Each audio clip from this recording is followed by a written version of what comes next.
I'm being unusually and uncharacteristically negative today, but my intention is that if you recognize yourself in any of these archetypes that I'm going to mention, that you do the necessary work to kind of get a handle on that before coming to me so that we can be the most productive in our time together. Okay? So let me get to it.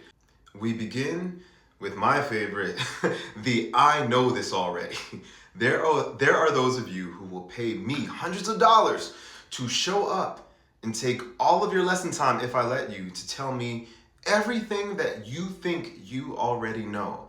And God forbid you're a medical doctor or that you went to an Ivy League institution, because you will remind me of that every 10 minutes if I let you. And don't get me wrong, I have some clients who are medical doctors who are wonderful, and some who've gone to Ivy League institutions who are wonderful. But many of you feel like you have to, like, okay, so like, I already know this, I already know that. Or if you're already a professional and you've done some work, I know how to support, I know how to breathe, I know how to do this, I know about mixing, I really could be a teacher myself, da da da da da da. And make no mistake, it's not arrogance, it is fear. And I recognize it for what it is. What it really is that there's a part of you, the human part of you, that knows the truth. And that is, knowledge is infinite. And it terrifies you. This infinite expanse that is knowledge scares the crap out of you. And there's a part of you that feels like I've gotta put a cap on it. I've gotta clip it. I've gotta put a check mark. I need it to end. And because you need knowledge to end, you can never master anything. Because that's not the way mastery works. You think erroneously that mastery means I'm done. No. Mastery means that you're operating at a very high degree of proficiency with an exceptional degree of consistency. If someone is a yoga master or a kung fu master, they don't stop doing yoga or stop doing kung fu. They just operate at an exceedingly high level. Same thing with a chess master or anything like that. So the work you need to do before coming to me is ask yourself, why does it terrify me to be in a perpetual state of learning? Why am I terrified of the idea that there's something yet for me to know or discover? That's your work to do before you come to me. Next, we have the most annoying for me, and that's the everything's embarrassing. That's the, oh my God, it's so embarrassing. It's embarrassing. I'm embarrassed. Look, we do some weird stuff. I fully admit that. And in my sessions, we laugh a lot and we joke a lot, but we also get the work done. There's a difference between laughing here and there and joking about some things versus you having kind of a crippling nervous energy where you can't do anything. And this also connects to this, you're looking all around because you're afraid that your partner, your sibling, your parent, your coworker, because some of you get in your cars on the phone and you do this and you're like terrified that, oh, and I'm listening, Eric. I will cut your lesson short. Some of you have experienced this with me. You're like, and I'm like, hey man, are you okay? And you're like, well, are you alone? Like, oh, well, my friend's here to pick me up to bring me to work. And I'm like, okay, well, let's just end it then. Let's end it. Because if you are so terrified that someone might actually hear you, we can't do the work. And I sympathize, I even empathize. I've been there. But get together before you come to me. Don't waste my time and don't waste yours. I didn't barge into your home and start giving you unsolicited vocal advice. You came to me. I want to do the work.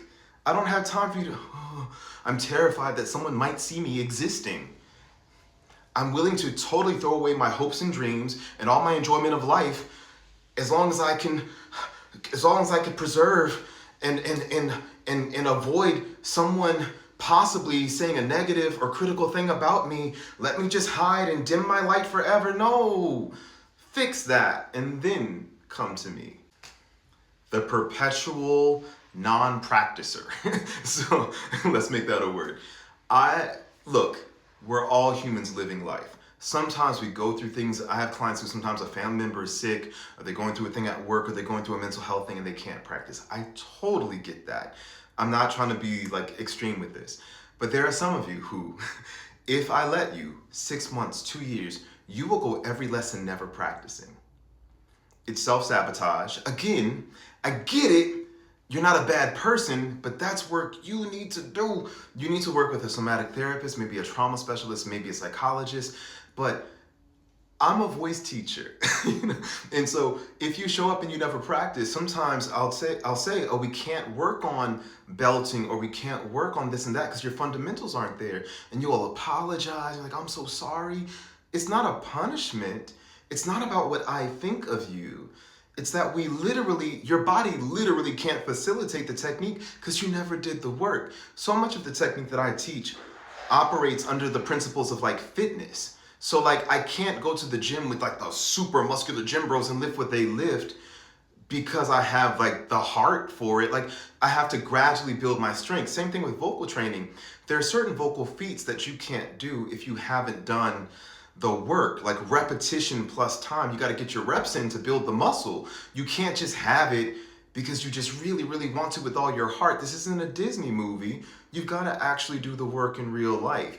So if you're someone who struggles to practice, and it could be that you have ADHD or something, that's fine, but figure that out. Get some tools, work with somebody before you come to me because I want to teach voice.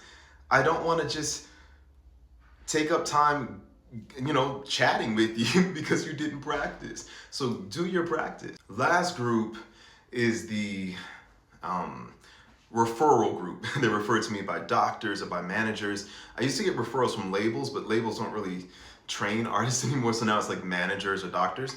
I have really good relationships with certain doctors who kind of will send all their patients to me. There are some managers who even have it where they won't sign you until you agree to work with me because we have that kind of great track record together. So it's tough because these are the artists who kind of feel like they don't need the training. So they typically have a chip on their shoulder. They feel like, oh, they want me to work with you, but I don't really think I need it. Again, don't waste my time. And now some of these doctors and managers know, I'm like, look, if this person comes to me with an attitude, I'd rather not. Like, I want enthusiastic consent or just don't show up at all. If we're not working together from a place of mutually agreed upon excitement to do this work, I don't want it. I don't want to beg. I'm at a place now in my career. I don't have to beg people for an opportunity to share my knowledge. So if you don't want to do it, don't show up. So I share all of this again, but you might notice that all four archetypes, what they all have in common is that they block me from doing my work. It's okay if you're not perfect. I'd rather you crack, sing out of tune, make all the mistakes sound what you think is horrible. But if you're willing to try, I'm with you. I'll work with you through anything as long as you let me work with you. But if you're blocking me from doing my job, it's incredibly frustrating. So I hope that you found this educational and maybe a little entertaining, and I'll see you next time.